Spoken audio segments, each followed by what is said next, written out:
What is going on, everyone? Welcome to the first live stream of 2021. This is going to be awesome. I'm super excited. We have a lot of fun stuff going on today. Stick around. This is going to be dope.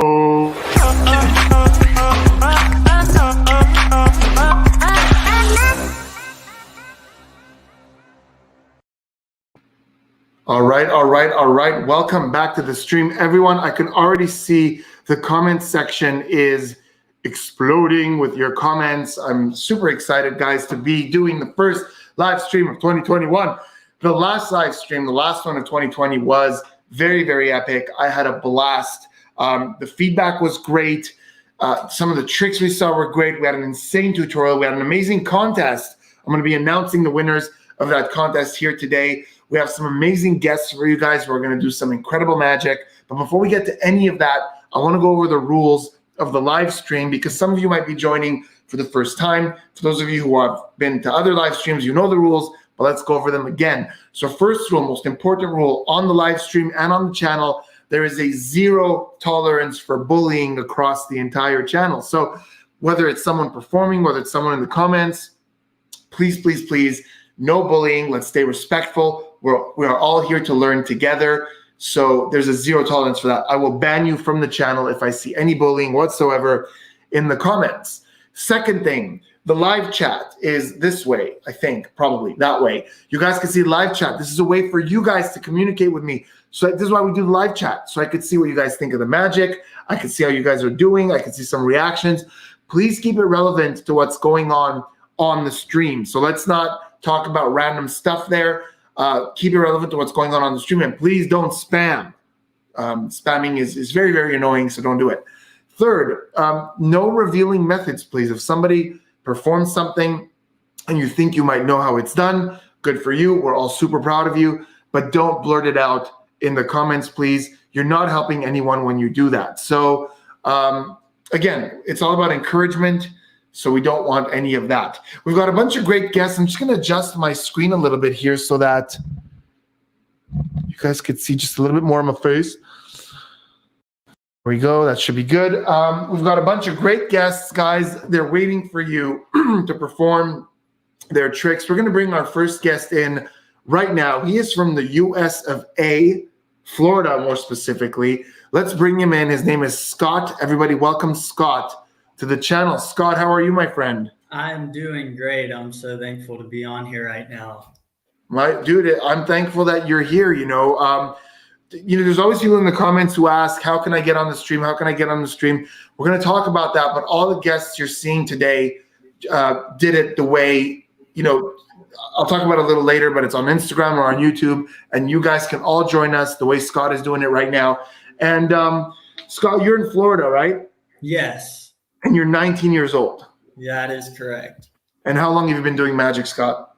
So it's about my I really struggle on the memory of it, but it was about my 6th or 7th birthday that a magician came to my parents' house and performed and everything. And he left this little kit. And then from then on, I was running around with a wand with sand pouring out of it throughout the house. That's awesome. That's so cool that you were inspired at a young age to get into magic. So you're going to show us something with a bunch of coins. Yes. So I can lower the camera here so you can see. And I am married to my beautiful wife, but I find it harder to perform sleight of hand with the ring on because I'm not used to it. So maybe one day I'll get used to it. But for now, I will just keep that in my heart. So what I'm going to show you today is a trick with 3 coins. I've been doing this for a long time, and it starts by taking the first coin and placing it in the hand like that, taking the second coin, placing it in the hand. And of course, the last one, though, it goes down into my front pocket.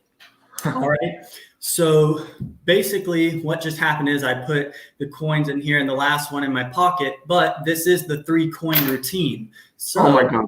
You'll see that we are starting over with 3 coins because that just seems to be what happens. But I will go a little bit slower for you because I know I talk fast when I perform. I know I do it. So I'm going to show you a little bit slower. I've got 2 here.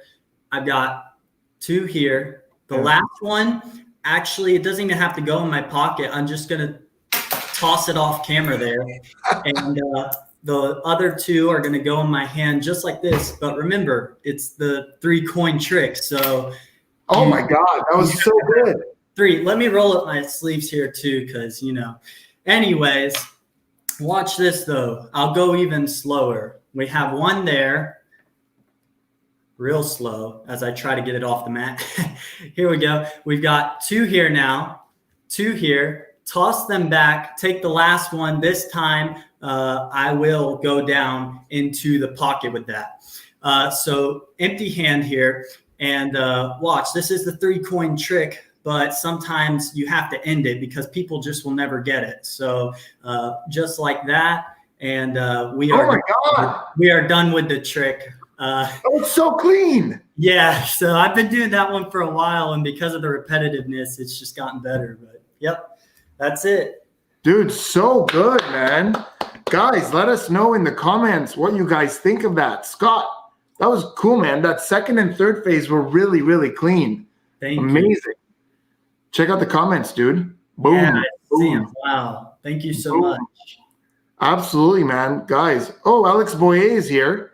Oh, Alex. Oh, my gosh. I'm such a big fan of him, too. Everyone, like on the YouTube community of magicians, like, wow. Alex, thank you so much for gracing us with your presence. Yes. He seems to have enjoyed that. So that's awesome. We got, dude, look at that, dude. You're a star. Scott, thank you so much for starting off the stream with an amazing visual coin trick. I think we all enjoyed that. I know I did. Scott, I wish you a very happy new year. Thank you for sharing your magic with us. We're going to say goodbye for right now, but that was amazing. Thank you, my friend. Yeah, thank you. Happy New Year. My pleasure.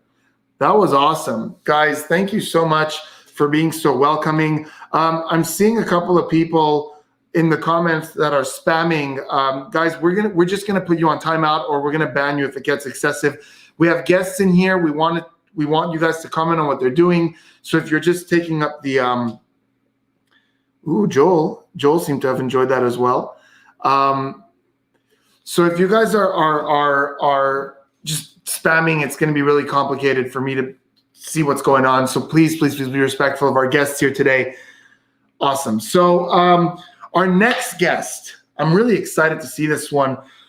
Our next guest is our youngest guest today, but also he's from a part of the world where I got to say the support I get on this channel from this country is insane. Every time I need guests, you guys are the ones who comment the most. You guys are the ones who appreciate the most. Always such warm comments, and I love it. And we're going to talk about right now how you guys could get on the stream just like my next friend over here. So basically, every 2 weeks I do a live stream, and on the Friday, so this live stream is on Sunday.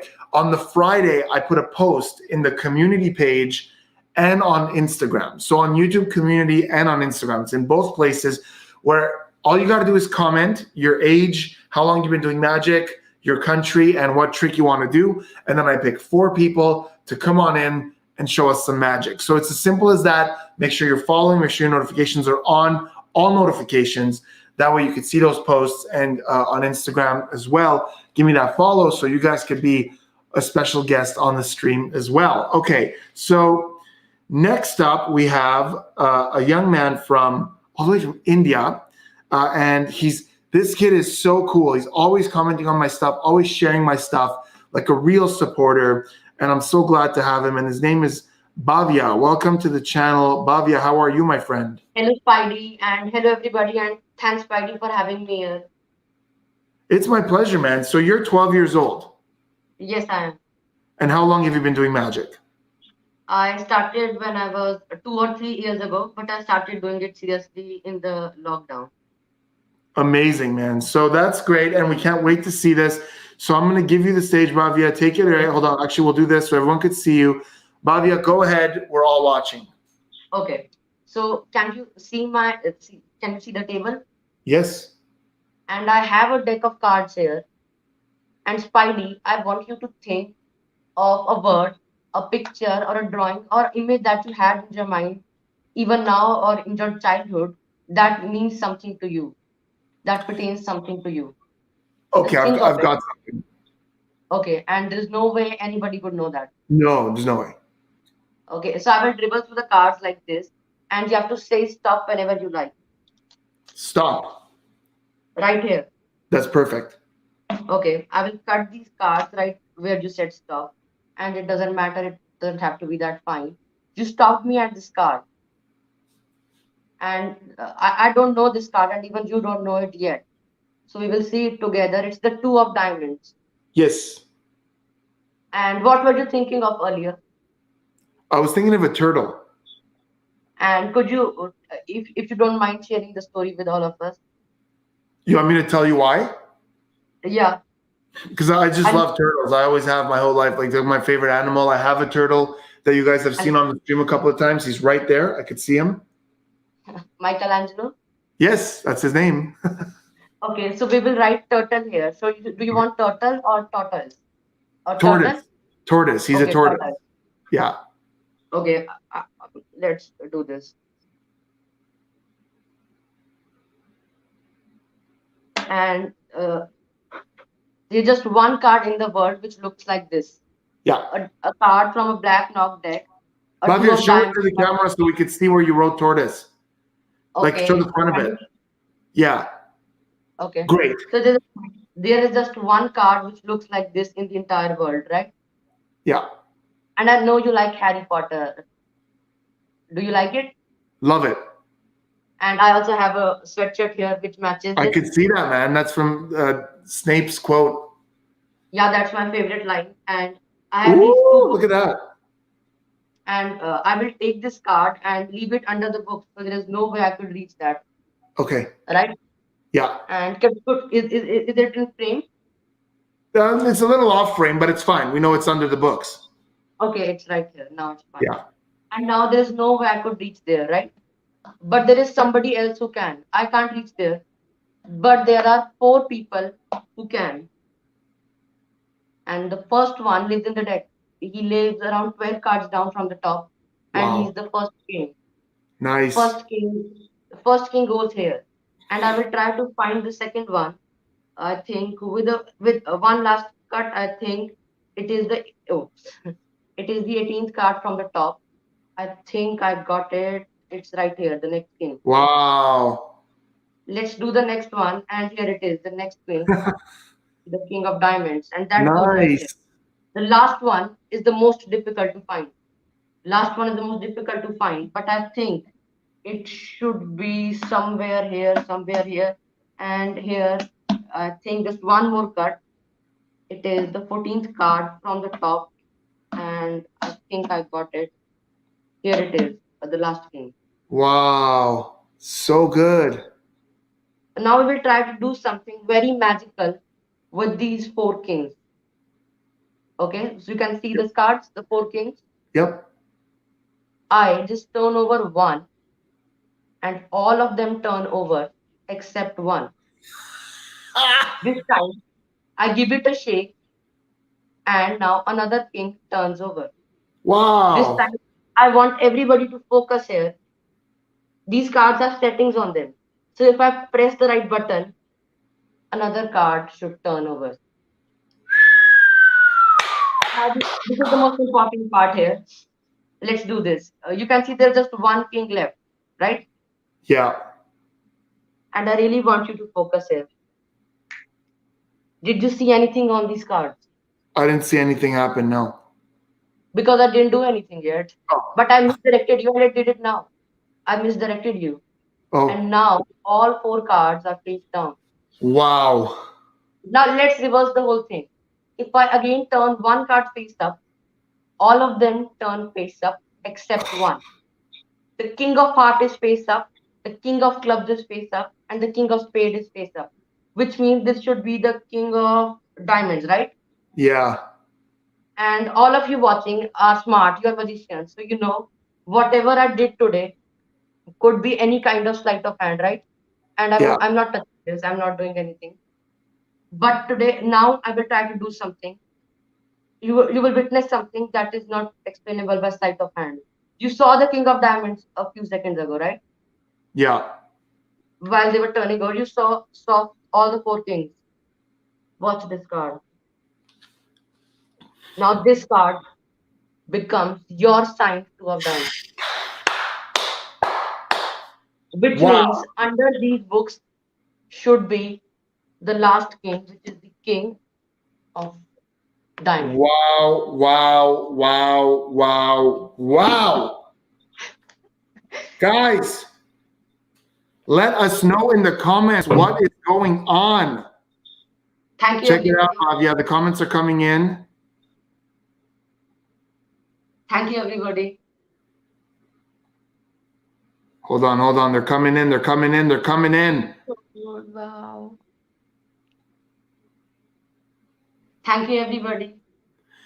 Bhavya, that was incredible, man. Like, I got to be honest with you. Whenever Yeah. somebody said, like, whenever I do this and I ask people to come on and I get someone who's 12 years old, usually anywhere between 10 to 15, I say, okay, it's cute. It's going to be a kid. He's going to do magic. It's going to be cute.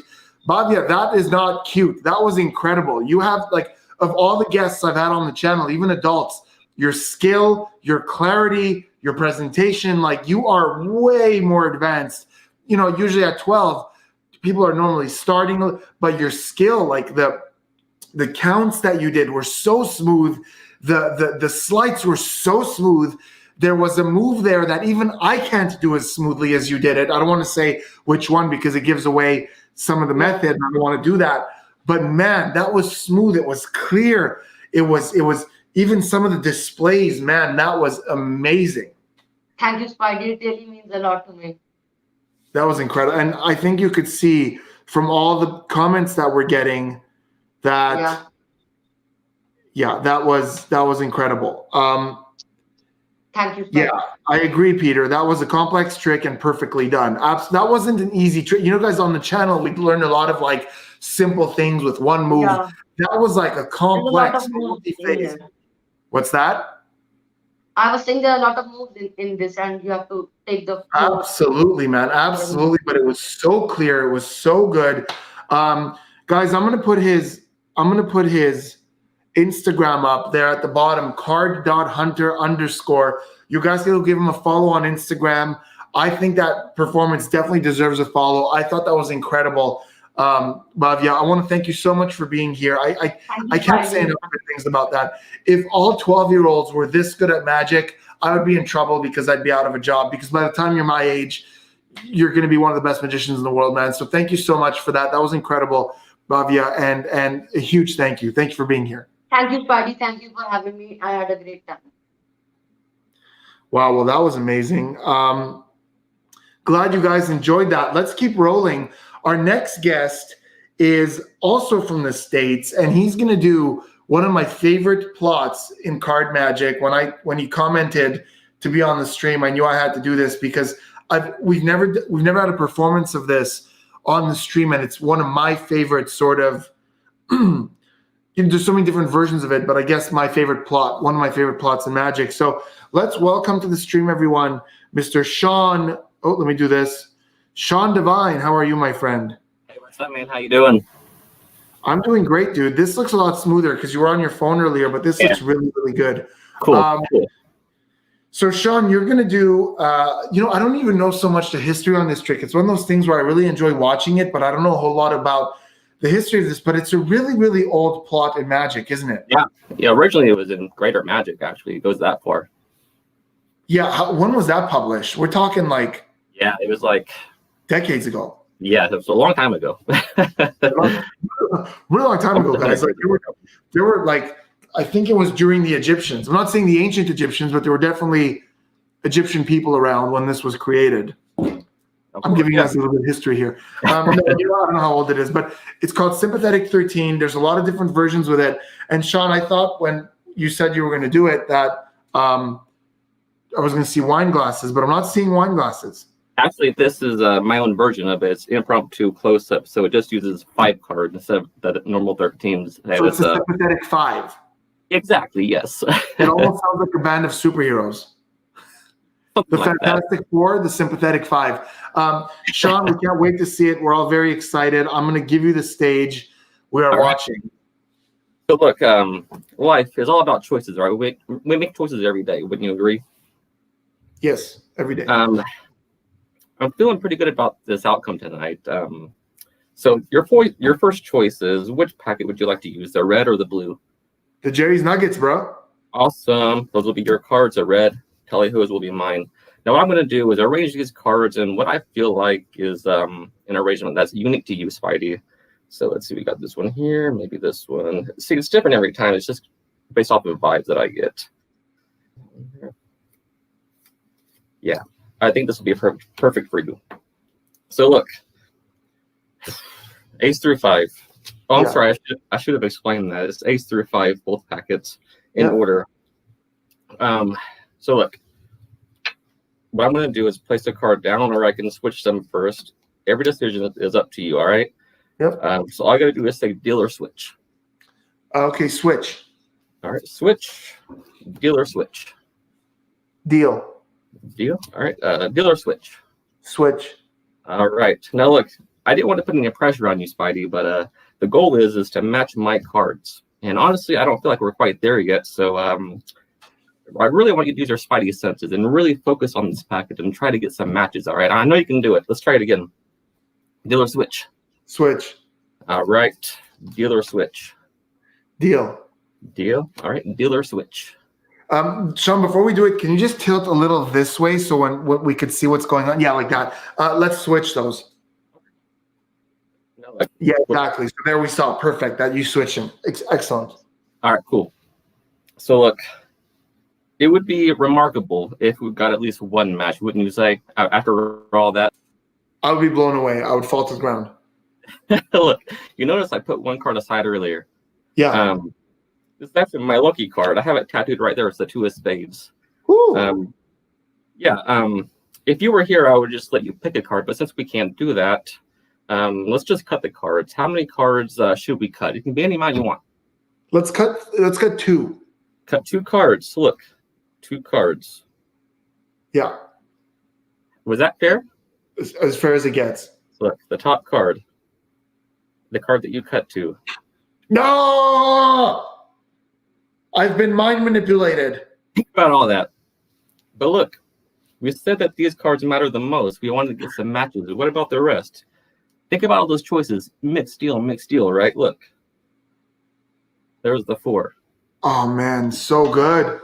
There's the 8. There's the 5. And there's the 3. A perfect match. Whoa. I've been mind effed. Hold on. I'm just sort of dealing with the comments that are coming in. Sean, check it out. I'm seeing those comments. Wow. Dude, that was so good. That was so good. So clean, so concise. I love that. I love tricks that like where the spectator doesn't have to do mental gymnastics to follow the plot. That was so simple, so to the point. Boom, boom. Look at that. They're just pouring in. Wow. That's awesome. I can't even keep up. I can't keep up. I literally can't keep up. That's so cool. I can't believe that. Let's throw up your socials. This is your Instagram. Yes, that's my Instagram. Sean P. Divine, ladies and gentlemen, and that was indeed divine. What an appropriate last name you've given yourself. That's my real legit last name. What's that?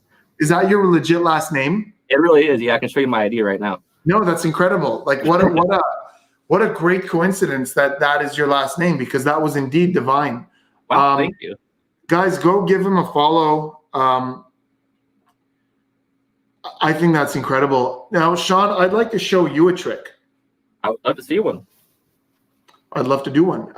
So guys, here's what's going to happen. I'm going to tease a trick. So this is something that I have a list on my phone of content that I'm going to do on the channel. And there's a section of tutorials.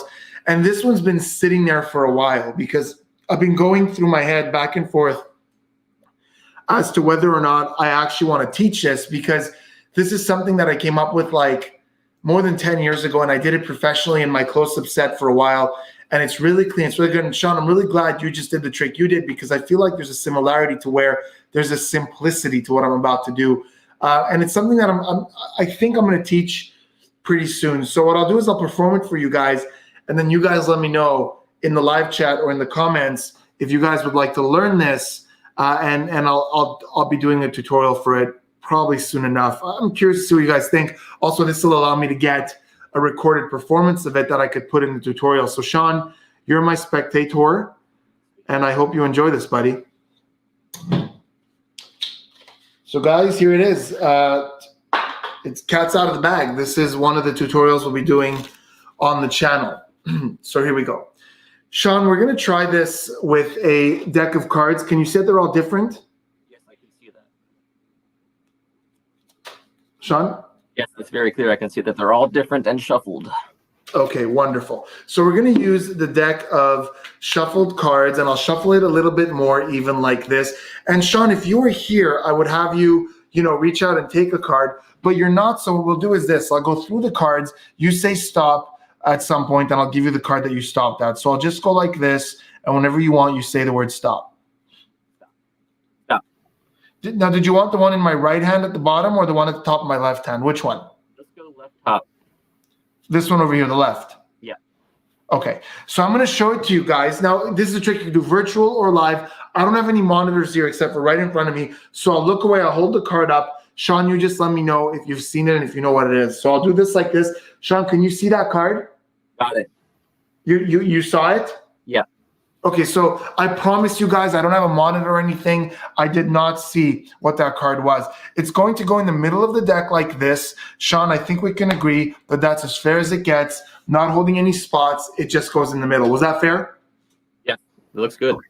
Cool. So here's the thing, Sean. You currently don't know where that card is in the deck, right?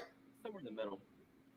I mean, right. That's a good point. It's because, I mean, you know that it's roughly somewhere in the middle. Like, you don't know exactly where, but it went somewhere near the middle. So we'll give it a cut. We'll give it a shuffle. That way you don't have a clue as to where it is. Is that fair? Now you have no clue. No clue. Wonderful. I don't know what's happening with your mic, Sean. I can't quite hear when you're speaking. I don't know if, anyway, it doesn't matter. So Sean, here's what we're going to do. We're going to take the top card. So I did shuffle these. They might be at the top. Was that your card, 6 of spades? Negative. Okay. Can you hear me? Here's what we're going to do. I'm going to spread the cards on the table like this. I'm going to start on this end, Sean. I'm going to move down this way. And at some point, I want you to say the word stop. I'm not going to touch the cards. That way I can't manipulate them. I'm just going to use the 6. You say stop whenever you want. Stop. You said stop right there. Are you happy with that, or do you want to keep going? I'm very happy with that. Okay, watch. I'm going to do this as clean and as fair as humanly possible. Is that exactly where you said stop? Yes, sir. It is. Now, you guys might be wondering, what if he already passed the card, right? Because he could have said stop anywhere at these cards. So I want you to see, Sean, as I go through these 4 of spades, 6 of diamonds. I don't know if you could see these 10 of spades. Here, you know what? Let me hold them up so you could see that your card is not amongst these ones. I want you to make sure that if you were live, you could check these out. You said stop right there. I'm going to push that forward like this. And again, you could have kept going and it would have been any one of these. They're all different. But you didn't say stop at any one of these. You didn't say stop at any one of these. These were the ones that were earlier. You said stop right there. Guys, I think you would have to agree that that is as fair as it gets. Sean, in a loud, clear voice, what was the card that you chose? My card was the 4 of clubs. 4 of clubs. I don't even know. I didn't see it. Yes. Wow, that was awesome, dude. Nice. Guys, so that is the trick. Now, this is a very versatile principle. Glad you guys liked it. Boom. Boom. Good. Let's get some more. Boom. Good. Glad you guys liked it. So it's a very, very cool principle to where you can have a spectator find their own card. It could be used as one of the cleanest forces as well, where they say stop, they choose a card, and you've got it predicted. You could do a million different things with this, but it's a really, really clean and slow and fair way to basically position a card wherever you want it. So that's that. Oh, we got a nice one here. No, wait, no, I don't know what that's saying. Maybe too, but sorry, it's just the comments are rolling in really fast. Boom, boom. So where's my brain? Check the floor next to your jaw.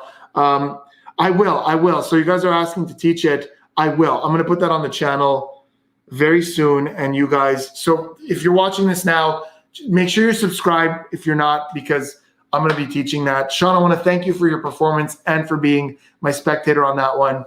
You're wonderful. Thank you so much. We're going to say goodbye right now. So that's going to be taught on the channel very soon. Also, I'm going to be announcing the contest from last stream very soon.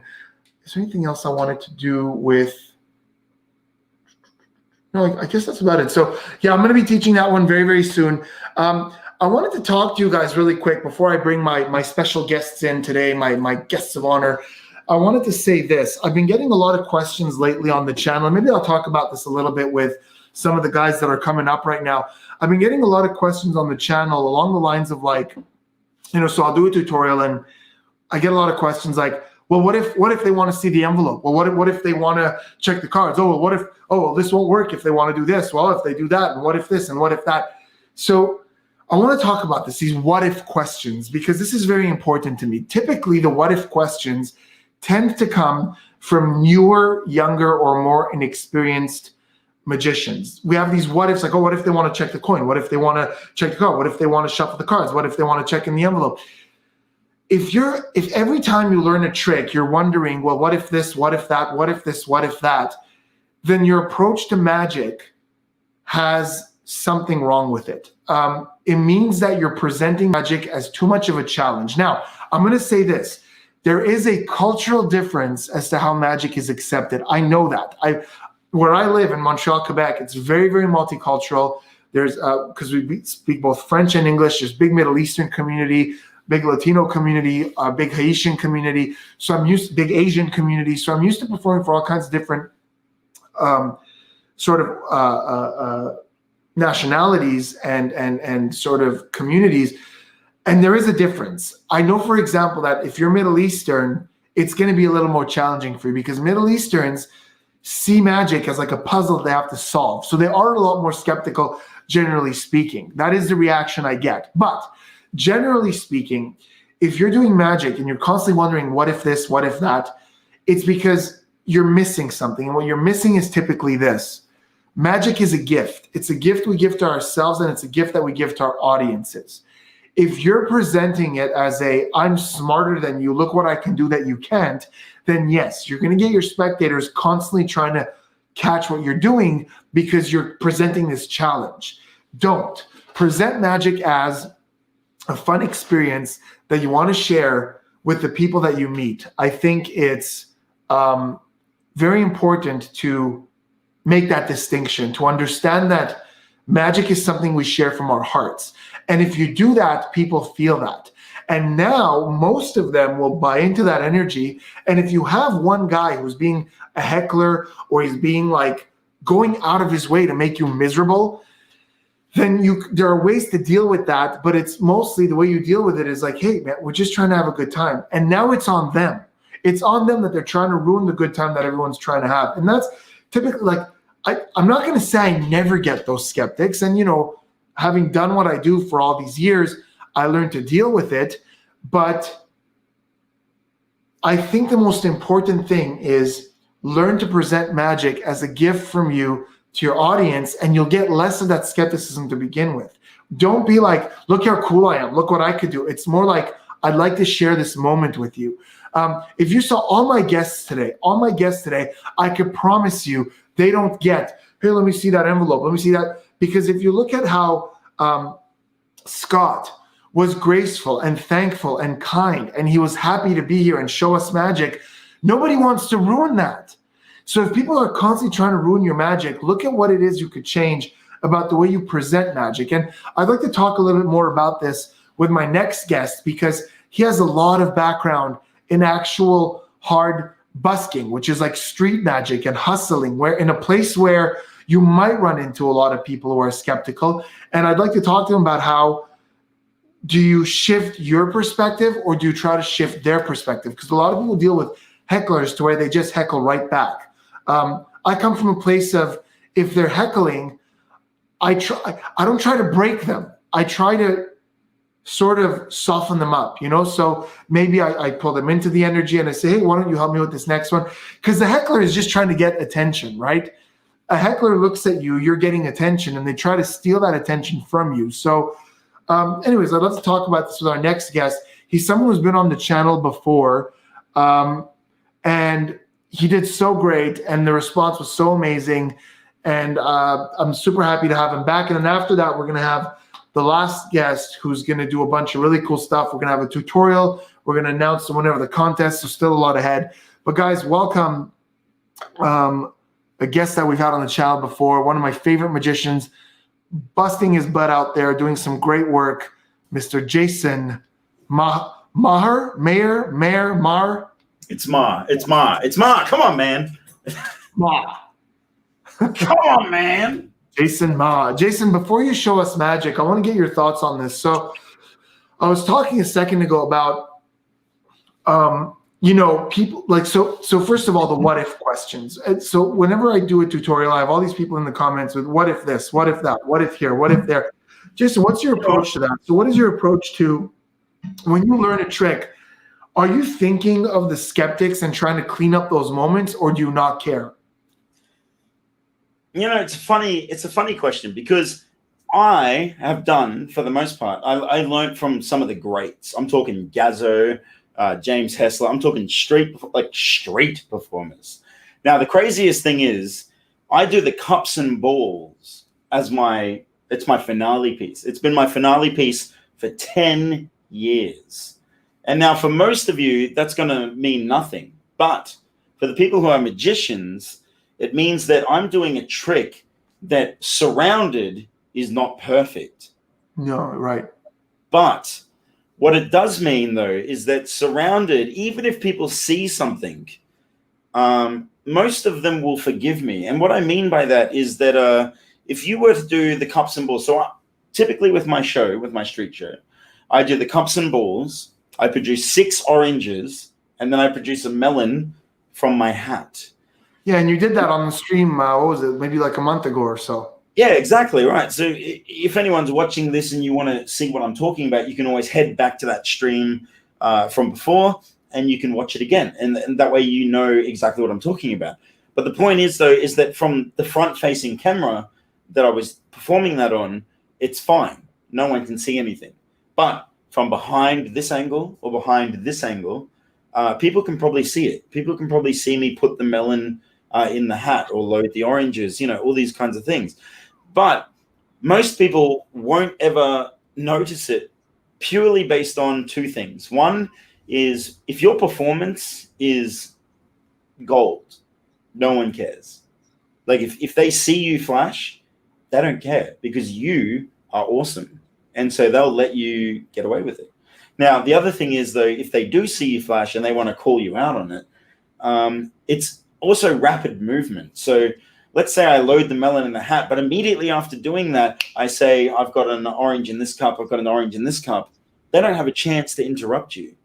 So now you can get away with 2 things. You can get away with doing a secret move that people behind you could see. And now it's amazing to everyone because no one could really pull you up on it. And the other thing is that you're also trying to create an experience. And this is the most important thing. When you do magic, you're trying to create an experience for the people watching. And that experience is the most important part. And I can tell you this truthfully, I've seen magicians who are rubbish at sleight of hand.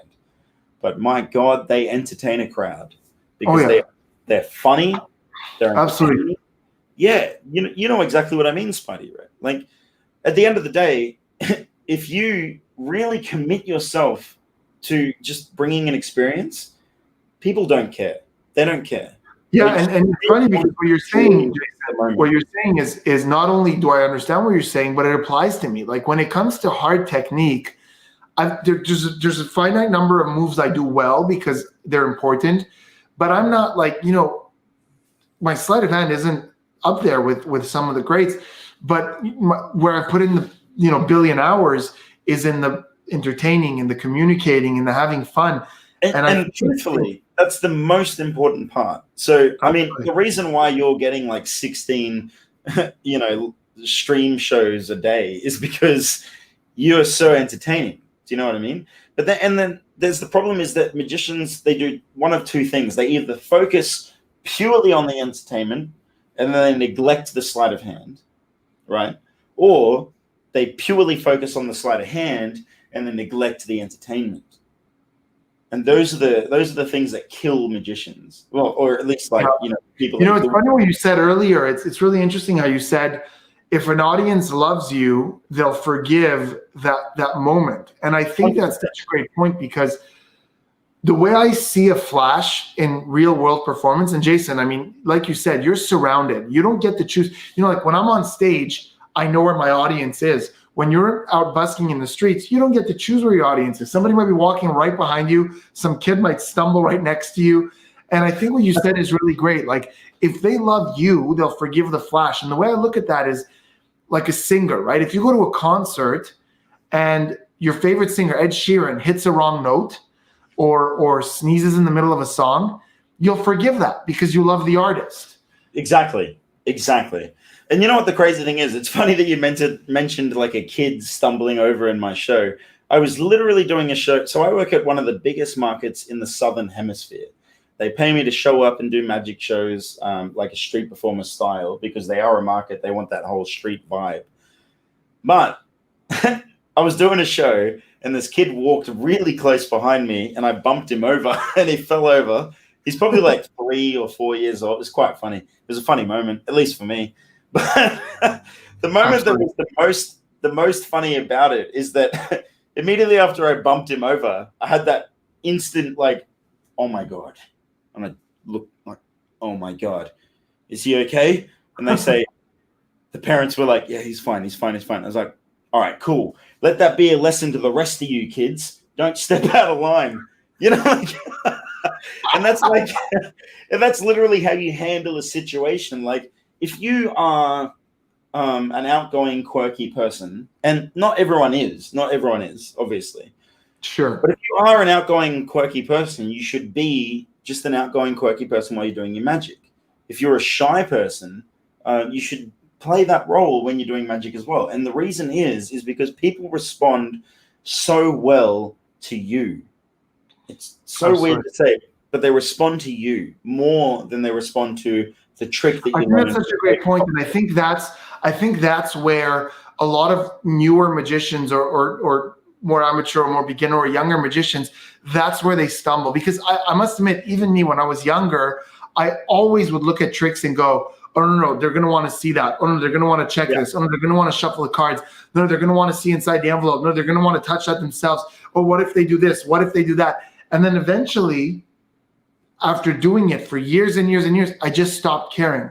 And it's that same shift that makes me stop caring that makes them stop caring. You know what I mean? They only care because you care. 100%. I get you. Yeah. The tension is there because like they're noticing that tension because you are subconsciously drawing attention to it.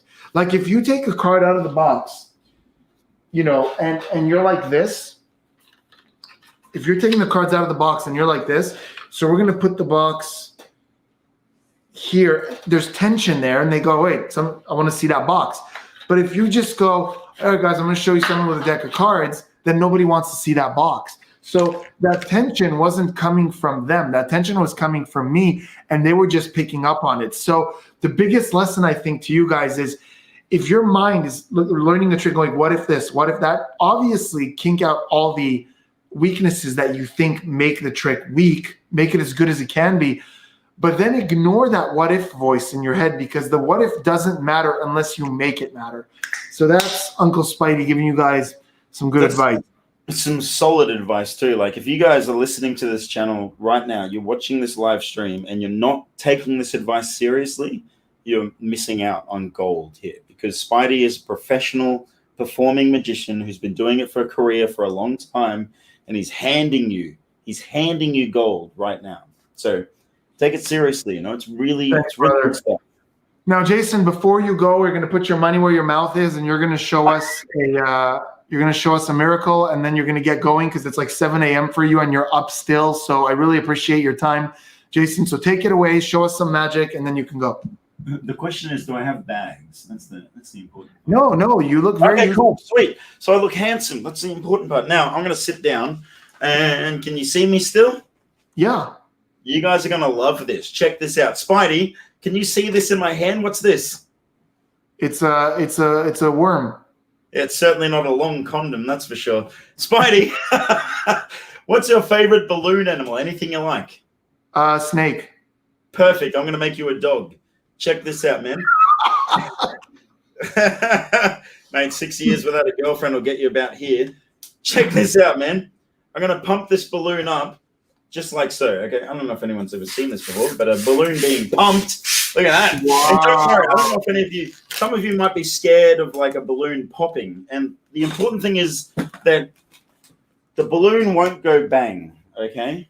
The last time the balloon went bang, my son was born. And I've learned my lesson since then, okay? So here's what we're going to do. I'm going to tie the ends of the balloon like this. Now, this is super important as well. Check this out. Boom. Super tied off. Can you see that? Is that focusing? Yeah, that's extremely tied off. Now, I'm going to take my seat. Spidey, Yeah. there are two ways to make a balloon dog. One is you take the balloon and you twist it, okay? You twist it into the shape of a dog. The other one is that you take the balloon and you swallow it. Bear with me here. Okay. Come on, man. Bear with me. What are you doing? Rah! Thanks, man. I appreciate it. Thank you. Here it is. The other one is that you take the balloon and you swallow it. It goes in the mouth, through the body, and then it will come out tomorrow as a poodle or a shih tzu. Come on, man. I write these jokes myself. I'm going to need a little more laughter if that's all right. Check this out. I'm going to sit down. Here we go. Swallowing a balloon. Where would we be without laughter, eh? Yeah. Sydney, because they just had another cluster. Here we go.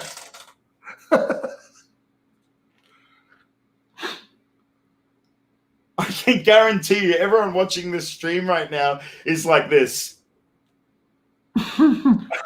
Now, guys, this is a seriously dangerous trick. I could actually die doing this for you today, so don't try and stop me. Okay. Okay, cool. I'll just do it then. No worries. Yeah, we're not going to stop you. We want to. Swallowing a balloon. We're good. I'm proud. And by the way, kids, don't try this at home. Try it at school where all your friends can watch. Check this out. Oh,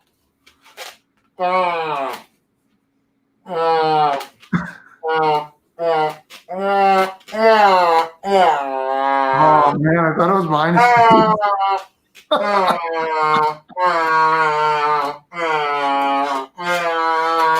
What's that noise?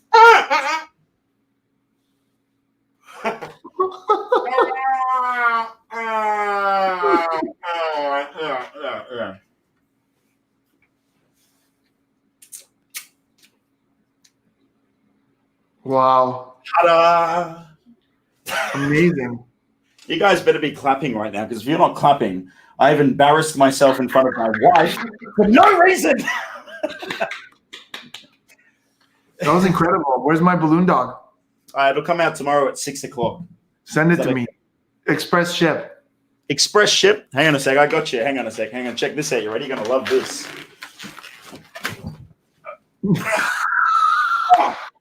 There it is. Boom. Check that out. Man, We got a little bit of a plumber's view there.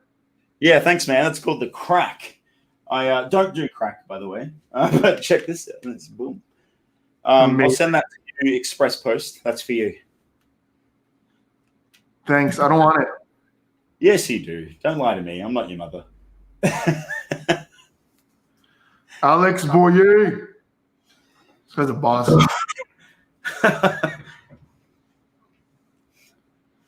Alex is so cool. He actually like watches the content. Like that's so amazing. You know what's super funny, right? Alex Boyer is the most up and coming magician I know. Like Yeah, he's gonna crush it. Yeah, he's gonna be like, I guarantee you, we'll be seeing Alex Boyer, Chris Ramsey famous in no time. You know what I mean? Like, Oh yeah, I have no doubt. Like the content is just so like up there. Like in terms of personality, editing, the quality of the magic. The guy's a G.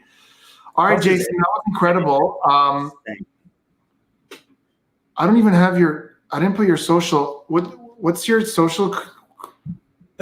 That's cool, man. I get it. You don't care about me. That's fine. Wonderful down under. Let me just pull up a social card for you. No worries. Yeah, put up to the camera. I'm not even gonna do the banner. Boom. If you guys don't follow me, I'll find you. You have been magicianed by Jason Mark, street magician dude. I wrote that myself. So. Nice. Boom. There it is. If you don't follow me, I'll be very cross. Yeah, street magician dude, guys. Go give him a follow. He's awesome.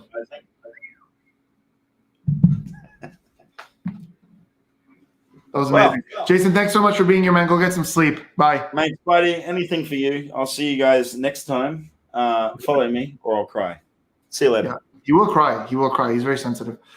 All right, guys. So that was a lesson in showmanship by Jason Mars. Speaking of showmanship, speaking of the showmanships, my next guest is, so at the last stream, I told you guys that like I was, a lot of my special guests that I bring in are people I admire, people I respect, people I learn from. And last stream, I told you guys that I was actually bringing in a friend, somebody that I've worked with very closely, that I consider an actual friend. This is continuing down that path. In fact, continuing down that very same path, because my special guest today was supposed to be there as well last time. I was supposed to have both of them, but he had something come up. He couldn't be there, but he's here today, and I'm really excited. This guy is, I think, and you guys probably all know this already, probably my best friend in magic, both as a real-life friend and also professionally speaking. This guy and I have done so much television together. If you look at our demo reels, it's pretty much the same video, because every time I was on a big TV show, he was on a big TV show with me. We did Fake Off together. We did Penn and Teller Fool Us together. Even if we had the option of going each of us by ourselves, we actually wanted to go together. We didn't do Wizard Wars together, but we're both there. We did Masters of Illusion together. This guy's just like, professionally speaking, like my blood brother. So, he has a nickname. I wasn't aware of this, and I love it. Joel Wowzers. Guys, welcome him to the stream. My best friend and yours, Mr. Joel Myers. Everybody's saying, "What's up, buddy?" Everybody's saying Chris Ramsey or Joel. They're mixed between the two. Yeah, one person said Shin, and as amazing as Shin is, and he's probably so much more talented than the two of us combined, we make a terrible team, because like the camera would not be able to get both of us in the same frame. Yeah, the height. You and I are the same height. That's our benefit. Yeah, that's the thing. People think Joseph is really short. He's not. He's actually very tall. It's just you and I are even taller. So we make sense together. We can't really team up with too many other people, because that's why it was. We were like, we're the same height. This will work. This is good. Exactly. Yeah. That's why the surrealist. Who do you talk here? I want to do this publicly right now, though. I want to know, who do you talk to? We talk almost every day. Okay, right? So who do you talk to more? Me, Chris Ramsey, or Shin Lim? Who do you talk to the most? 100% you. 100. It's not even close. It's not even close. Like Ramsey, I see more in person than the three of you, because he lives like a half hour away. So, I'll go hang out there at times, and we'll spend like bigger chunks of time like that. But like, I text you every day. Ramsey, I talk to almost every day, every 2-3 days, a bit of an exchange, but like you and me actually talk like pretty much every day. I haven't talked to Ramsey in a while. I talked to Wes Barker every once in a while. Wes is moving near. He already did. He's already here. He's already here. Moved. Oh my God, that was he's here. Fast. He's here. I feel like he said he just moved out like a week ago or something. That was cool. No, yeah, it was like not even. It was like two days ago or something. Yeah, he's here. I talked to Wes quite a bit as well, but no, it's definitely you and Joseph are the two that I talk to the most. Yeah. Also, but there's also because like professionally we're just closer. Like as much as I have a YouTube channel and Ramsey's a YouTuber. He's got his own thing going on with YouTube, and I've got my own thing going on with YouTube. And then you and me professionally are extremely close. you know. Yeah, I feel like our styles, and it's so funny because I've always felt like our styles were really similar. But it's funny because how we met at a college conference, right? That's where we originally met, right? And we were with the same agency, but we hadn't met yet. Correct, exactly. And that's the other thing. We're both with the same agency for the college market. So professionally, we're like really, really tight. And you won Mentalist of the Year, and I won Magician of the Year at APCA, and then we were like, we must become. Oh wait, I got mine. Hold on. Don't move. Oh my God, let's high five awards. Let's high five our Magician of the Year and our high five. High five our awards. Wait, what year was yours? Just a tip, Joel. Just a tip. Just a tip. Just to see how it feels. What year was yours? 2017. I might scratch that and put make it into a 21. Mine's 2020. Mine was the worst year to win Magician of the Year because just scratch, turn it into an 8. 2028. I'll just keep it. I'll keep it. Oh, I meant Joe, a mentalist. I was doing a virtual show 2 weeks ago, and we sent the paragraph for the guy to introduce me. And this guy was like one of the funniest, like just dry humor, like just sort of think about like that, that comedy of like someone who's just like given up on everything and they just straight up like think of like Bradley Cooper, but like in The Hangover, like that sort of dry humor. And this guy is introducing me, and he goes, he's doing the whole paragraph, and he's doing a real good job, but he's throwing in these little jokes. And then at the end, he goes, so guys, welcome to 2017. And you know what? I'm just going to go ahead and call it 2020 Mentalist of the Year or 2021 Mentalist of the Year. Like he's just calling it. So there was a mentalist name. I think his name's John. Never mind. I don't remember his last name. But he had the funniest bit where he was like Mentalist of the Year 2000 or 2025. Like he knew he was going to become. Yeah, that's so good. Psychic of the Year 2028. Yeah, that's pretty fun. One of my favorite lines that David Acker says when he introduces someone is, the guy I'm about to bring out on stage has been on the on the Late Show with who's the Late Show? I forget all the hosts. Who's the Late Show? James Corden. That's the Late Show. What's Jimmy Fallon's? The Tonight Show. So he goes, Tonight Show, yeah. Our next guest has been on the Tonight Show not only once, not only twice, but 0 times. Dude, you used to do that thing where you would come out. I don't know if you do this anymore. I haven't seen you do this in a long time. But you'd come out and you'd be like, at the last college I was at, I came out to a roaring standing ovation. So we're going to try this again. And you'd walk out and you'd be like, ladies and gentlemen, please welcome Mentalist of the Year, Spidey. Come back. Make them give me a standing ovation. Yeah, that was, that was pretty funny. It doesn't count if they have to do it. Anyways, Joe, super excited to have you. So for those of you who follow my career, like he doesn't even need an introduction. We were on stage together at Fool Us. We were on stage together at Master of Illusion. We were on stage together at America's Got Talent, Fake Off. Fake Off is where like the real, like for me, thinking back on my career, Fake Off was one of the greatest experiences of my life. And I want to talk a little bit about that because you're the one who was originally approached and you were asked to put together a group for this competition that was like infinite budget skits, like these performance arts. And you came to me and you said, Spidey, I need you to be part of this. Right. And my answer was like, what are you talking about? I have to speak. I don't do, illusions and stuff. But you said, you wanted me for the creativity and the storytelling and stuff. So we basically worked on a bunch of great skits, but I want to talk about the last one because to me, the last one, although it wasn't the one that we scored the best on, that was the quarterfinals. The last one had such a special place in my heart because we got to do what we wanted to do, which was bring Harry Potter to life. Yeah. And I wanted to, it was just crazy how we knew going into the finale that we weren't going to win because there was another crew that was just so amazing and they deserved it more. We didn't know we were going. We didn't know we were going to do.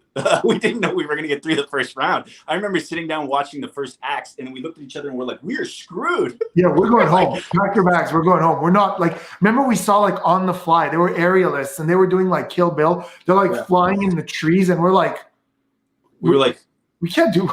We were like, this is our but anyways, I think we figured it out, and it's such an honor that we made it to the finale. And so I want to share a picture, a couple of pictures here. Cool. So this was we did a Harry Potter thing. It was called Wizard.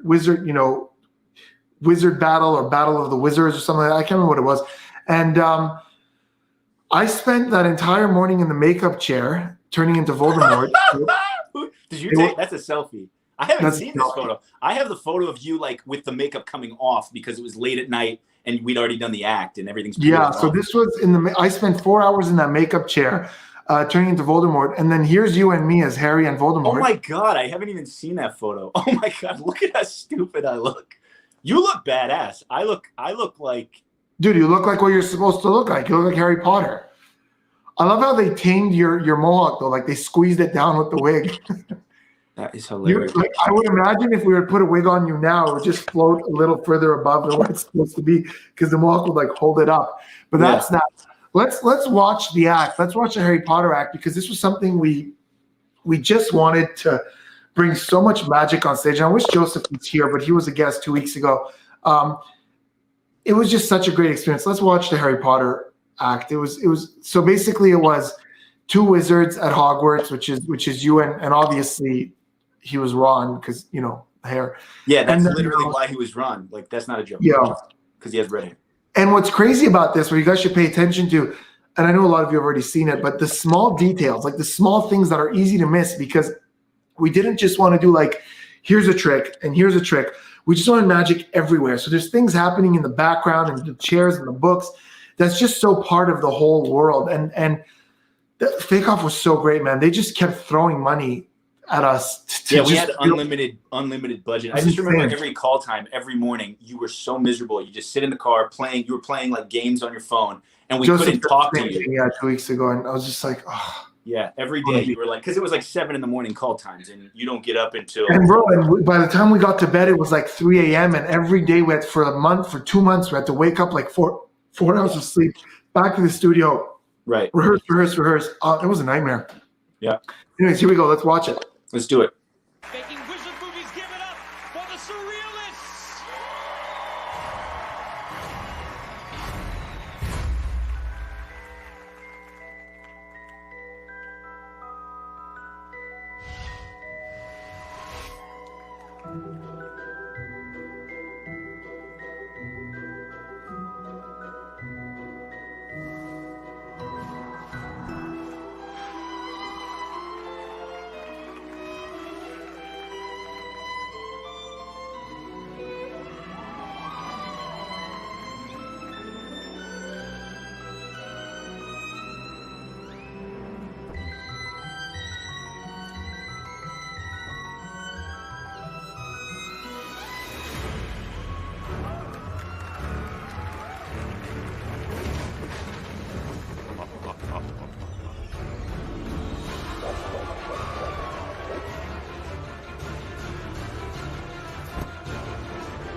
So crazy, man. It's so crazy to relive that. That is crazy. You know what's funny about that act too is I have all of the Fake Off acts on my YouTube channel. That was the only one, like, and the producers gave me permission, like the network gave me permission to be able to post all that stuff. But that was the only act that recently got taken down. Like just now, whenever you said that you were gonna play it, I was like, oh God, I hope you're not like trying to play it off my YouTube channel, because it just got taken down, and I like went and like wrote and said I had the producer's permission. I haven't gotten, YouTube hasn't written me back yet. But like that's the only. Because I got that from your channel, so it's there. No, it's not there now. It was there like probably when you got it, but just recently. That's the only. Bro, I got it 20 minutes before the stream today. Really? Yeah. Oh, okay, weird. I guess they approved it then, because you have to like write. You know this. You're the one who told me this for Wizard Wars. I was trying to put on a Wizard Wars thing, just like you had put on a Wizard Wars thing. And yeah, I had to like write and like get permission for it. Whenever you were saying your best friend was coming on, somebody said Joel Ramsey. Split Yeah, that. Shin Ramsayers. So yeah, that was such a crazy experience, man, because like for me, like, and for all of us, we usually go on stage and we're us and we're like got this badass look and like we have this energy and this attitude, and we have to be totally different. We have to transform. Like I had to be Voldemort, and I didn't know, like, and this is on national TV in front of millions of viewers, and it's kind of it's weird because we're in costume, but we're more vulnerable because that's not my comfort zone, you know, like being there with the wand and the pyro shooting the fire out of the wrist, and I don't even know what the hell's going on, and I'm scared I'm going to erupt into flames, and there's just so much going on, and I'm like, I hope I remember what I'm supposed to do and where I'm supposed to go, and it's just insane, man. That whole act. My favorite part.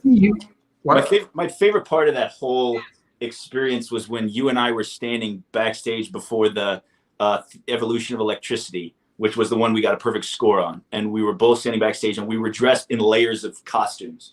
And so we were wearing a prison guard uniform, a caveman outfit, like layers of costumes. And we looked over at each other and we're like, this in any context would be insane, that like, because like you're a mentalist, this isn't what you do. And then we were like, this would be insane in any context. And then we'd come out and do this act. And we were like, that could have literally gone either way. And it ended up being. And I remember being in my little box in our first act with Joseph, and like I've got the mask and I've got the Edward Scissorhands and the Godzilla pants, and I'm there like Banachek would never do this. Yeah, you did. You said that. You said Banachek would never do. I thought we were going home after that one, and then we got a perfect score with it. That was pretty. Definitely a lot of fun. I think some of the coolest moments in my career, for sure, was sharing TV stages with you, for sure. And I know you've said that to me before too. Absolutely, man. Like when I think back on my career, like that, you know, when I think back on my career, I think the one moment that I'm the proudest of for myself is getting a standing ovation at the Apollo in Harlem, New York, which is like iconic. But if I look back at the funnest, most memorable times, it's all the times where you were right there, you know. I mean, fake off being at the top of that list. I love everything about that. So we did a contest on the channel 2 weeks ago, and the contest was called Joseph or Joel. And basically, I said 5 things about family members of either you or Joseph, and people had to guess if it was about you or if it was about Joseph. And we got such a crazy response. Hundreds of people entered, and up until yesterday, I was getting tons of people giving the answers. We're going to give the answers right now, and then Joel's going to do a really cool tutorial. And if we have time, maybe a performance. But we're going to do that right now. I'm going to announce the winner as well. Oh, that's such a good question. Is your magic approach different if you are solo or duo? Oh, man, I'd love to. You know what, Joel? You're not going to perform your trick because I'd rather talk about that. You'll do the tutorial, but forget, unless you want to, whatever, we'll see. But I want to answer this in a minute. Let's talk about the the contest. So there were 5 questions, and Joel, here's how we're going to announce the answer to each one. I'll repeat the question. I'll give a drum roll. Okay. And at the end of that drum roll, if the answer to the question is you, stand up. If it's not you, stay seated. Okay? Okay.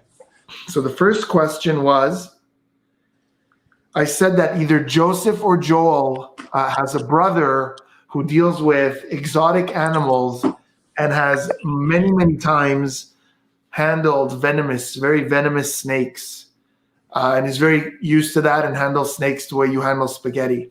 So I'm going to do a drum roll, Joel, and if that applies to you at the end of the drum roll, you're going to stand up. Here we go.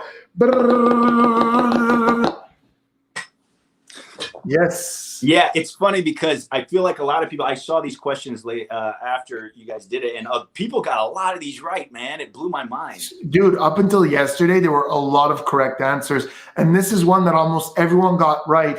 And I'm very curious as to how they did that because, like, I know that you don't hide that you know Ethan. He's, you know, you follow him and he comments on a lot of your stuff, but it's not like there's somewhere we could go to see that your brother handles exotic animals. Ethan's so cool. Ethan is Joel's brother, and he works with venomous animals. I arguably like Ethan better than I like Joel. Yeah, you say that. You say that a lot. I'm starting to question it. I'm sorry, it's a joke. I love you both. But Ethan's awesome, and you know, we share that in common. I love reptiles as well, so it's so cool what he does. Okay, the second question was either you or Joseph have a brother who is a clothing designer, a very successful clothing designer with a very elite brand, working out of LA, and they have to guess if it was you or Joseph. So at the end of the drum roll, either stand up or stay seated. Here we go. I'm seated still.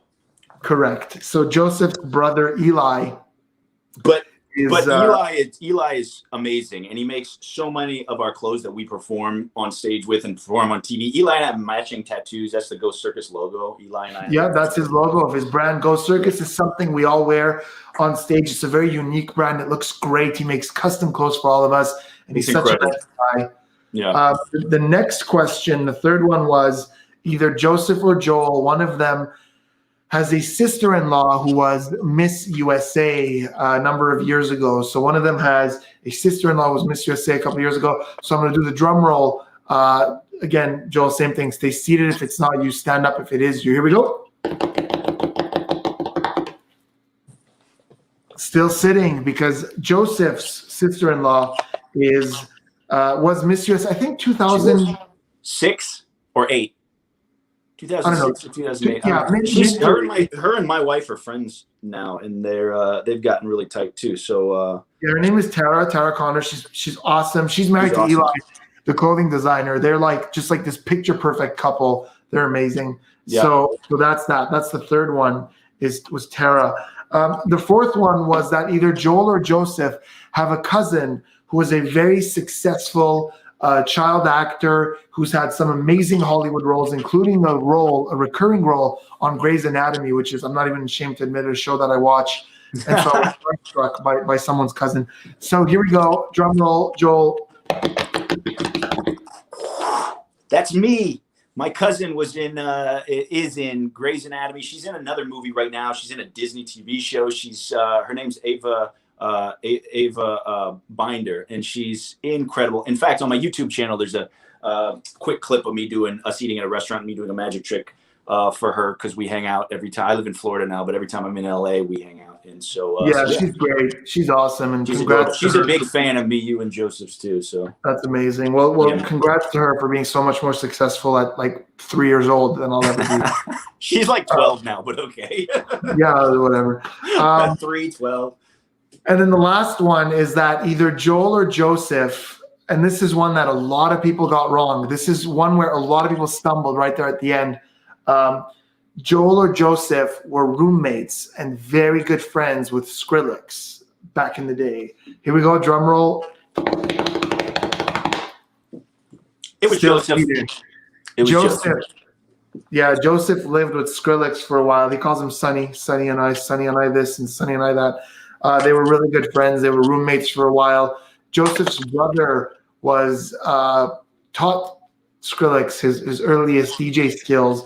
So that happened. So the answers, if you were following, were Joel, in order: Joel, Joseph, then Joseph again, then Joel, then Joseph. So wow. Joseph. A lot of people got it right. Crazy. That's crazy. How did people know about like things like our cousins and my cousin? I don't know. People answered correctly here. They said Joel's cousin was in Grey's Anatomy. I'm like, how do you know that? Crazy. Because I don't talk about it that much. I mean, it's not like we talk about this stuff that much. It's pretty fun. Yeah. So anyways, that's incredible. And it's not like it's incredible that so many people got it right, because like how? Anyways, doesn't matter. I don't know. You guys are like really good at Facebook stalking. So a lot of you got it right. I did a draw to pick out the winner. I do want to say this, and I'm glad he's here. There's someone I was rooting for. I do the draws very fairly. I pick someone very fairly and randomly, but I do want to mention this. I'm sad this person didn't get picked, but he's here. He's commenting, and I'm glad. Scotty J, I do want to mention this. He commented, and he said, because the prize was for $100 gift certificate to a magic website. You can buy anything you want, shopping spree. And Scotty said that if he were to win, he would want me to donate the $100 or use $100 to buy some magic books and send it to a children's hospital. And I thought that was so kind. That's awesome. Yeah, guys, that's what the channel's about. That was so heartwarming. Scotty, I want to thank you, man, for doing that. And in fact, Scotty, I want you to reach out on Instagram, because if there's anything I could do to help you on your magic journey, send you some of my products for free or anything at all you need, man, you got it, because that's the kind of generosity that I hope to inspire. And I just love that. I love that he was like, he can use this $100 to advance his own magic. And he was like, he'd rather, make, this opportunity, use this opportunity to make. That's awesome. Kids happy. Yeah, that was so touching. So Scotty, I could see you're commenting. If you're hearing this, go on Instagram, please reach out to me. Send me a private email, a private message, on Instagram. I'd love to help you out in any way that I can, man. I'd love to do that. But the winner of the contest, someone who got it right and was drawn to win, I don't know if you see, I haven't seen him in the comments, but when you see this, just hit me up on Instagram. Send me a screenshot of your YouTube profile. It's very important because a lot of people try to pose as the winner and claim it's them. But it's Jesse from Jesse's Toy Reviews. That's the name of the channel, Jesse's Toy Reviews. Thank you so much for following. Thank you so much for participating. You got the answer right. So if you're seeing this, hit me up on Instagram. Congrats. You win $100 to spend at MJM Magic to buy whatever you want delivered right to yours. So yeah. Wow. Joel's like, I need to participate in the comment. Yeah, I want to play. Okay, so Joel, you're gonna leave us with a. Let's talk about that thing from earlier really quick, and then Joel will do a tutorial. Joel, do you want to perform, or do you just want to do a tutorial? What do you want to do? I don't care, man. I can do. Did you want me to do the Altoid thing that you saw on my virtual show? When did you see my virtual show? Yesterday. You know what? That was great. I'm just gonna say this, guys. Follow him on social media. We're gonna put that up in a minute. And if you have a chance to see him perform his virtual show or his live show, just do it. He was gonna do a little teaser for you guys, but just do it. I watched it a couple of days ago. He did a virtual show, public show. It was one of the greatest ones I've seen. Super engaging, super fun. The material was amazing. We're going to put his social up. Before we do that, though, Joel, there was a question earlier. Somebody said, is the creation process different when you're solo or when you're a team?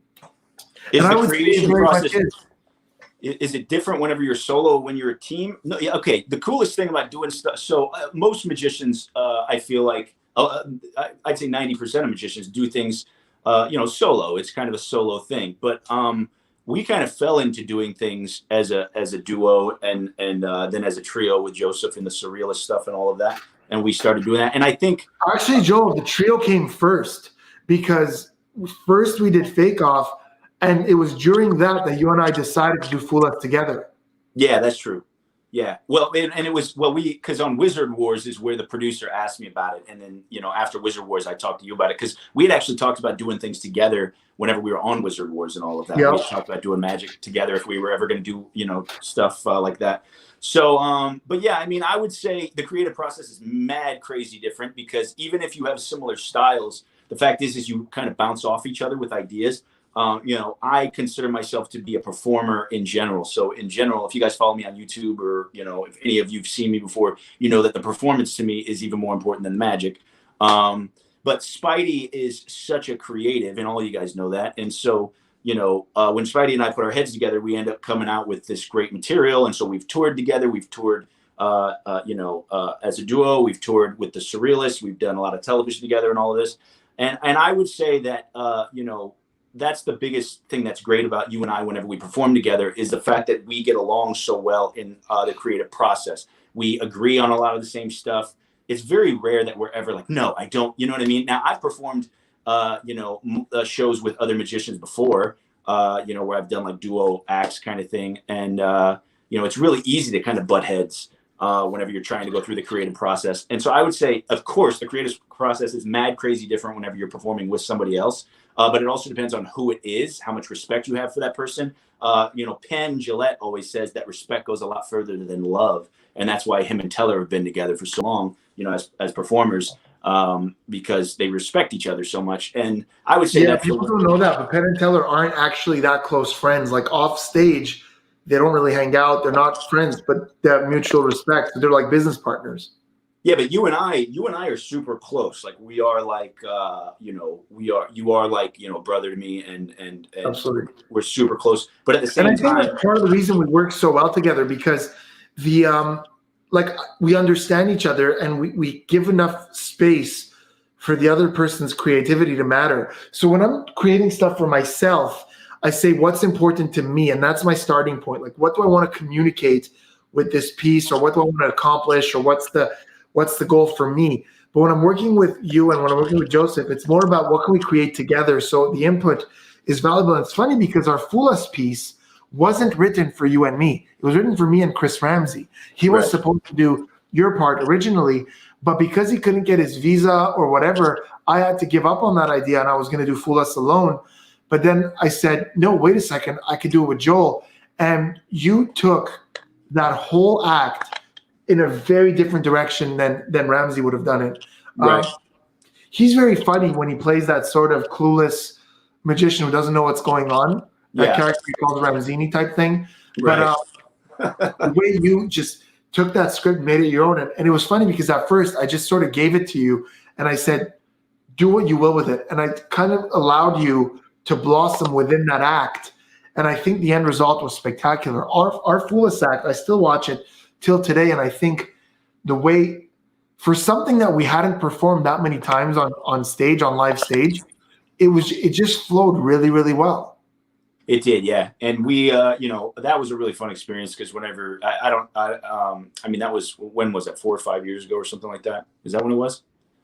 4? Yeah, 5 years ago. Yeah, whenever we did that, whenever you do that, we filmed with like, who was it? Like Rick Lax and like Stephen Brundage and some of these guys. Like a lot of the magicians, we all come in and film together, at the same time, and then they'll cut them and put them in different episodes. And yeah, neither of those guys were there though. Rick wasn't there. Oh, Rick wasn't there? Oh, No. We were hanging out with Rick. That's why I'm thinking Rick. Yeah, we were. Ruben Warren was there. We hung out. That's why I'm thinking, okay. And Flom, so it was me, you, Justin Flom, Rick Lax, Andre Jick, Joseph, all of us were just hanging out. And that's why I was thinking that, because they were there, because that's who we were all hanging out with. Yeah, but I mean, that was something that's really cool too, is you can have the input of all these other guys too. So some of the other guys, the best in the business. We were hanging out with Randy Shine in his hotel room that week. Frederick Falk was filming the same time as us. Ruben Warner was backstage. Austin Janik was backstage. Right. We got bumped into a bunch of legends while we were there. But yeah, it was such a great experience. And thinking back on it, like just these TV shows have been such an important and great part of our lives. And I'm glad I was able to share those moments with you, Joel. Now, before you do the tutorial, let's do this. This is a habit we have on the channel, Joel. So I'm going to put up Joel's social media. You guys go follow him on YouTube right now. Go give him that follow.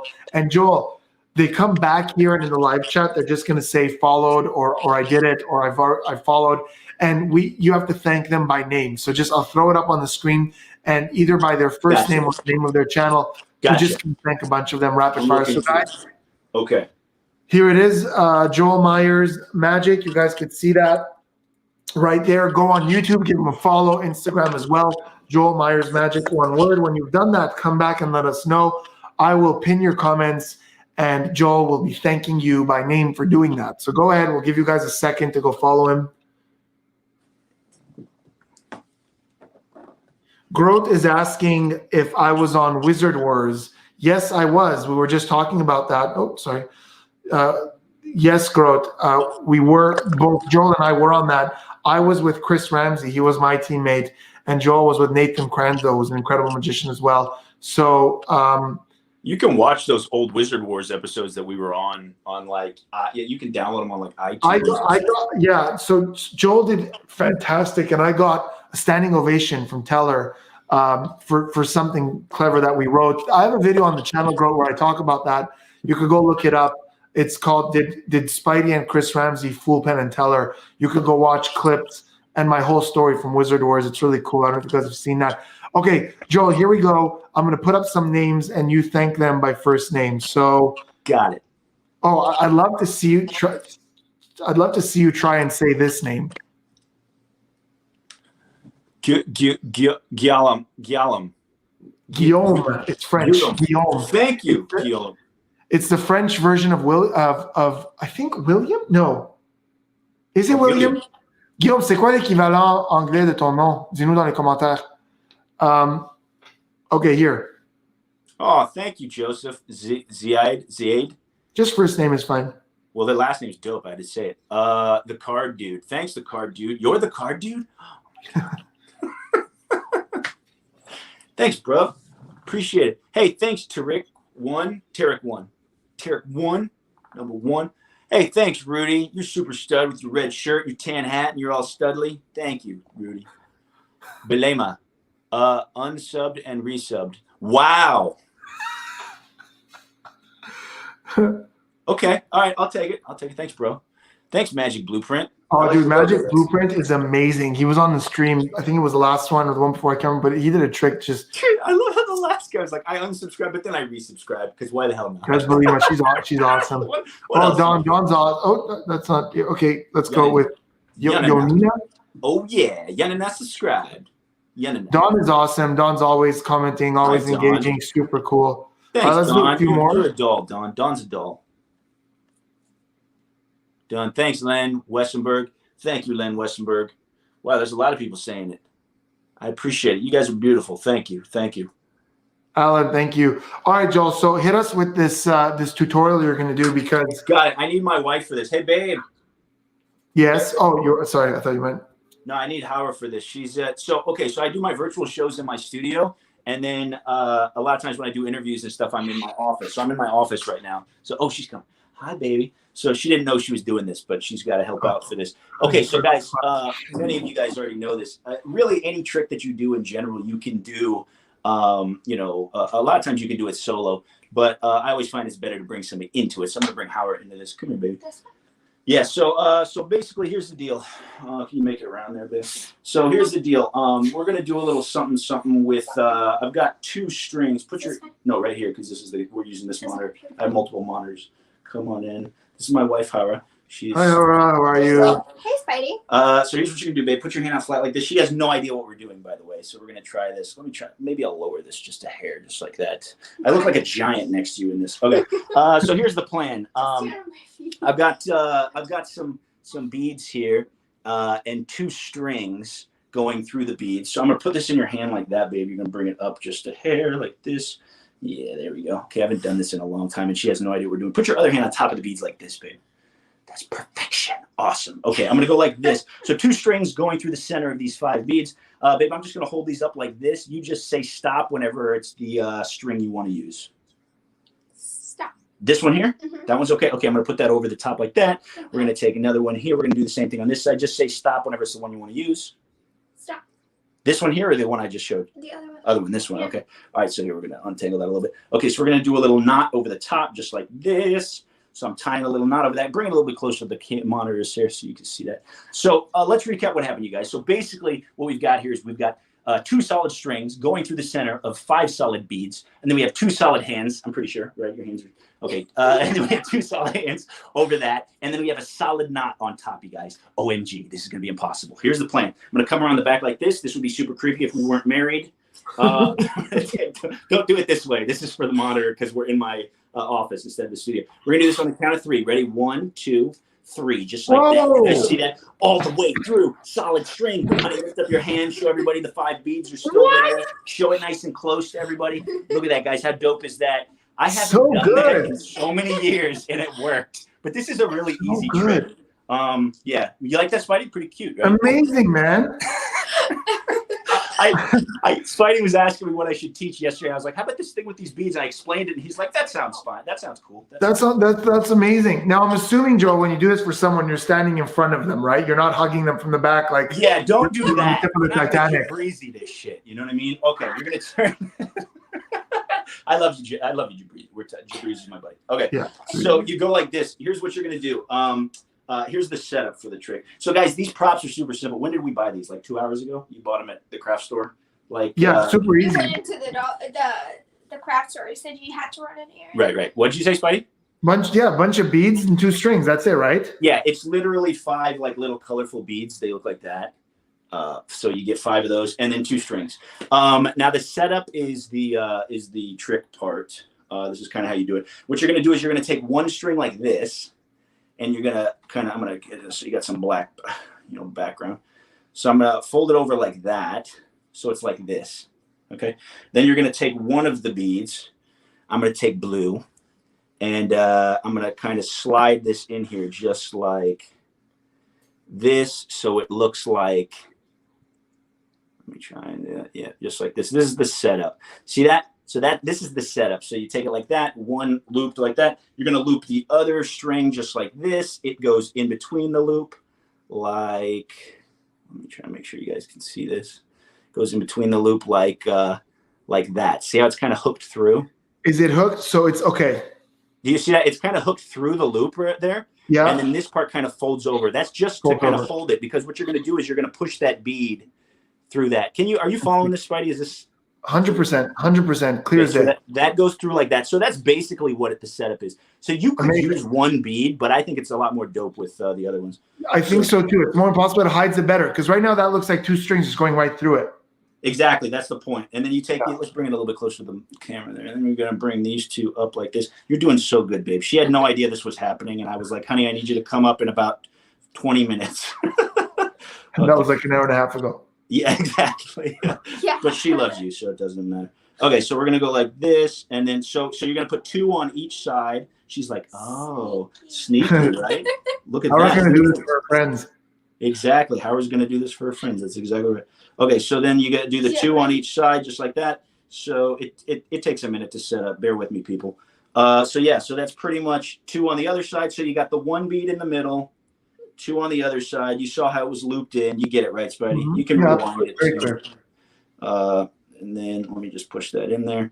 Okay, so then the rest of this is super simple. So what happens is, again, you could do this with just the beads, but it's always better to get somebody involved. I literally have a person involved with every aspect of my live stage show and every aspect of my virtual show. Spidey, you're the same way. I know that. So then that's what it looks like. It looks like two strings going through 5 beads like this. When I was a little kid, I used to call this trick impossible penetration.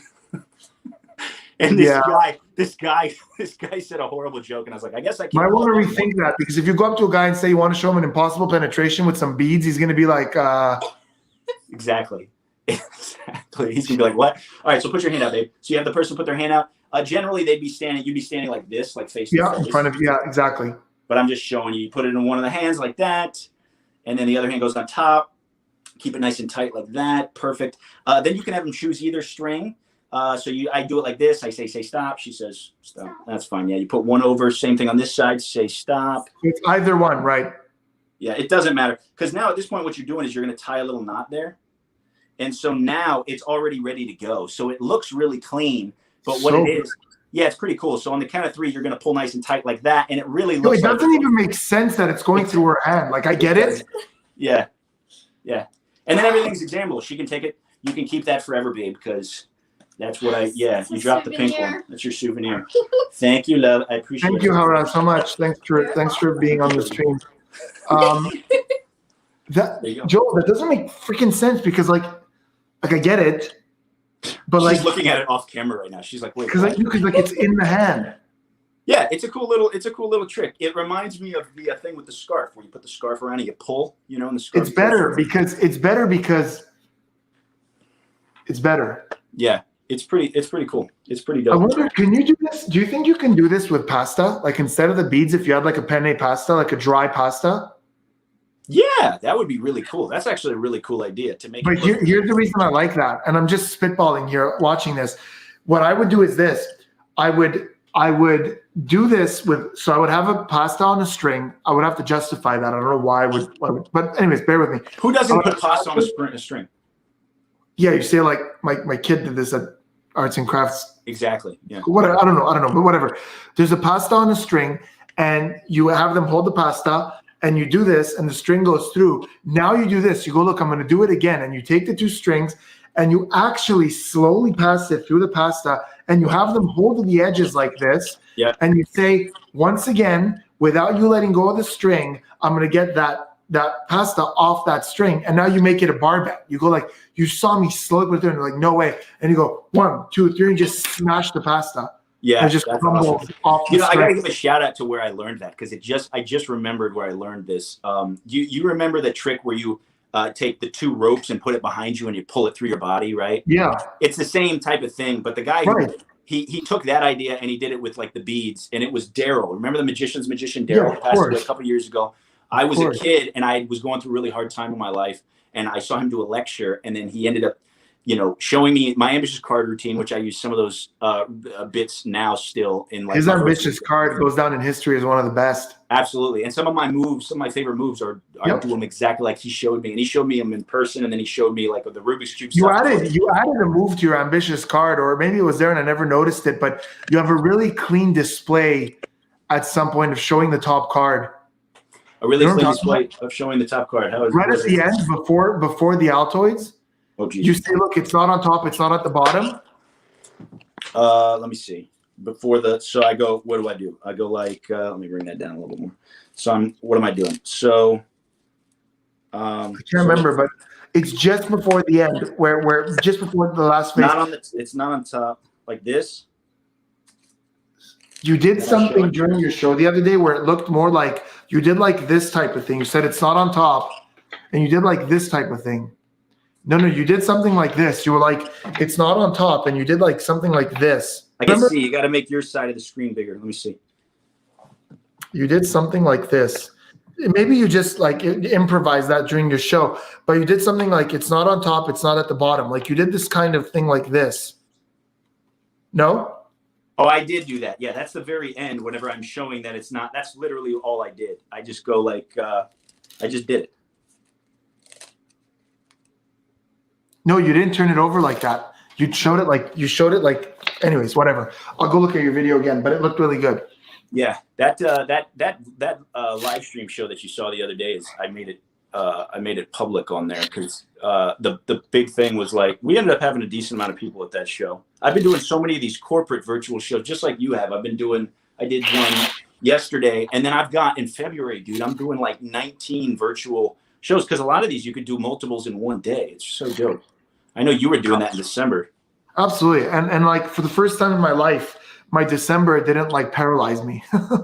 Yeah, well, that's what's funny. I'm like, this is like Spidey's dream right now because you get to just be home immediately afterwards. And that's always been the thing that's really hard about us touring is like, at the end of the day, you go back to a hotel. You do one show and you go back to a hotel. I've done a couple live shows this year, and right afterwards, I'd go back to my hotel and do a virtual show from my hotel.